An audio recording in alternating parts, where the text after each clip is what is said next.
My name is Garrett, and this is my land. This is where I've been for the last 6 months, living off the land, eating edibles.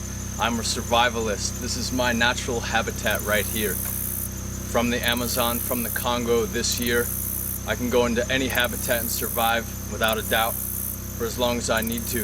The knowledge is right here. It's all I have in my hands. Let's do it.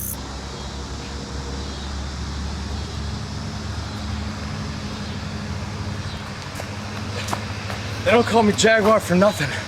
I searched through the jungles of Belize, Panama, Peru, Brazil, tracking jaguars every night and day. They saw me more times than I saw them. Tracking the jaguar inevitably led me to seeing one. I saw one as I approached my own tent in my own campsite. Walking silently towards my tent, I see a sleeping jaguar 30 feet away. Male, 250 pounds, sunshine everywhere, 2:30 in the afternoon. I said, "G'day, mate," to the jaguar sleeping. He didn't wake up. "G'day, mate." Jaguar flips around, his head wide open, eyes just blaring right into my head. I just say, "You're okay, mate, you're okay." He winks at me. I winked right back into his eye. He winked at me again, 3 winks. He got up slowly, turned into the bushes. That was it. A year of tracking the jaguar. That moment saved my life. I would have been in there forever, determined to see the jaguar. I went over and lied in the same spot as he did for the rest of the afternoon in pure bliss. Let's go to Brazil and find another jaguar. This is what we do in day-to-day life in the jungle. It's easy to come around and find animals when you're waiting in trees. To sit quietly, be ready for anything. Stay still, listen, wait 15 minutes for the animals to start moving about again. Every animal in the forest knows that I'm here right now. If I stay calm, birds, squirrels, even Sasquatch may approach. Sit down,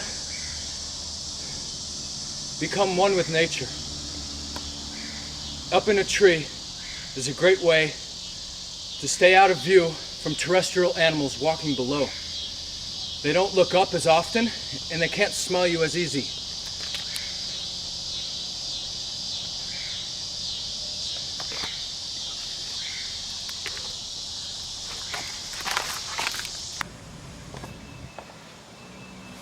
I'd just like to tell you some stories now about jaguar and the relationship between man and the beasts that roam Central and South America. I stayed with several Central and South American tribes as I visited, telling me stories of jaguars from the Maya in Belize. They revere the jaguar as a god that travels into the underworld at night, battles the demons, and rises up in the caves with the sun in the morning to reveal itself. The shamans will do ceremonies in order to invoke the power and the cunning of the jaguar, the king of the jungle that knows all other animals and watches everything. Capable of doing great deeds just by the presence of the jaguar and revealing itself to the village is an omen of good, an omen of things are taken care of, being watched, and everything is fine. The jaguar will also look over any bad deeds and destroy. The jaguar is not to be known as a man-eater. The Mayan will tell their stories how the jaguar came out of the jungle and would play with the children. As I searched through Belize, the jaguar would come and follow me through the night. Their footprints would be inside my own footprints the next day. I would lie in my tent and a jaguar would come over to my tent, put his 2 paw prints in the mud, as I could clearly identify by then, smell my head. I look, and gone, and the bushes were moving. This was constant in Belize. I went down to Panama, and I stayed there for 9 months in the jungle with the Kuna Indians, the Embra Indians, and the Wanan Indians. Some of these tribes deep into the Darien, including the Wanan, had never seen a white man before.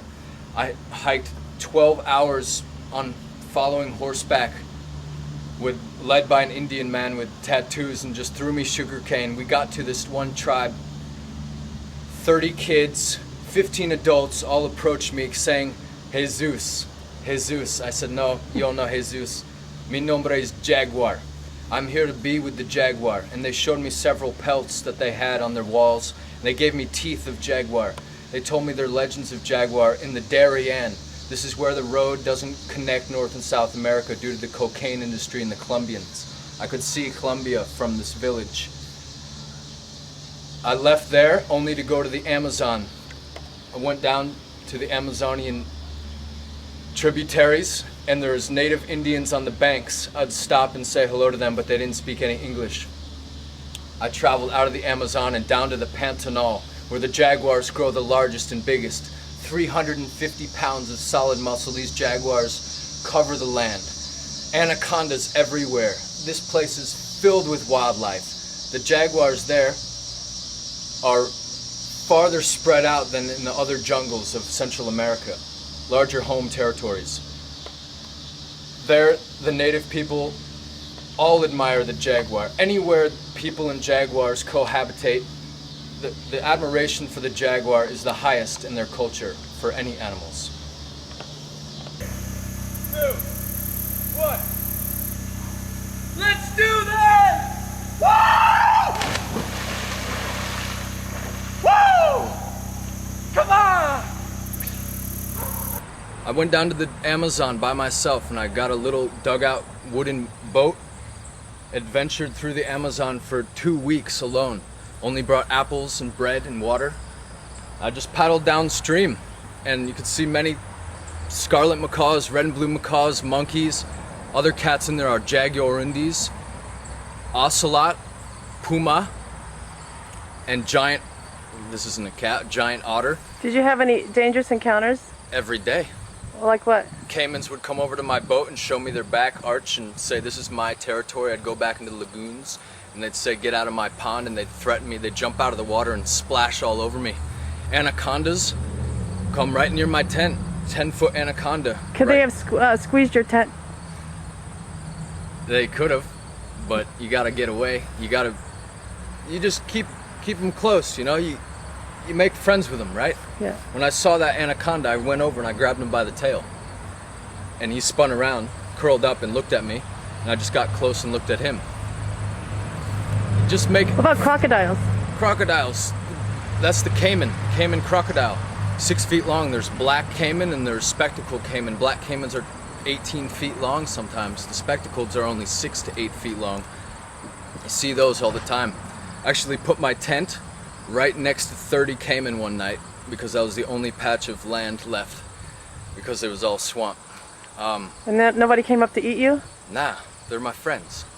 It's simple. Tell me about the bears in Montana. I used to live in Montana and I had black bears come over to me this far away, me and you, and I looked right into their eyes, not afraid of any black bear. They're just friends. I call them Deuce. There's 7 individuals that would approach and be my friends at my cabin. I would go to Alaska and I'd track grizzly bear.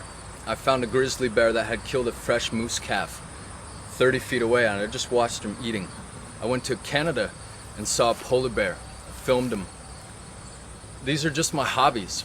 Animals are my passion in my life, and I go to any extent, any continent, to find them. And especially the rare species that need our help, like the Siberian tiger, or even the extinct Tasmanian tiger. That's a marsupial down in Tasmania. These animals I've all searched for, except for the Siberian tiger, which is a dream, soon to be. And it's just such a wonderful life that we live on this planet. Did you ever meet Steve Irwin? I've met Steve Irwin, of course. Steve Irwin was my idol growing up as a kid, and I went to Australia just to meet him. I went to his zoo to say hello. I went over and I wanted to tell him that I've been down in Tasmania looking for thylacines, as I knew he believed in thylacines himself, and there's controversy over if Steve ever had evidence of the thylacine, filming it. Are they believed to be extinct? Since 1936, okay. The last thylacine was in the Hobart Zoo, but several sightings have been found during the night when cars pass by and the headlights shine on their eyes at 4 o'clock in the morning. Best way to see them. So you've met him? I've met Steve Irwin. He's a great man. He's a mate of mine. Yeah. Steve Irwin. Crikey, mate! Let's get into it.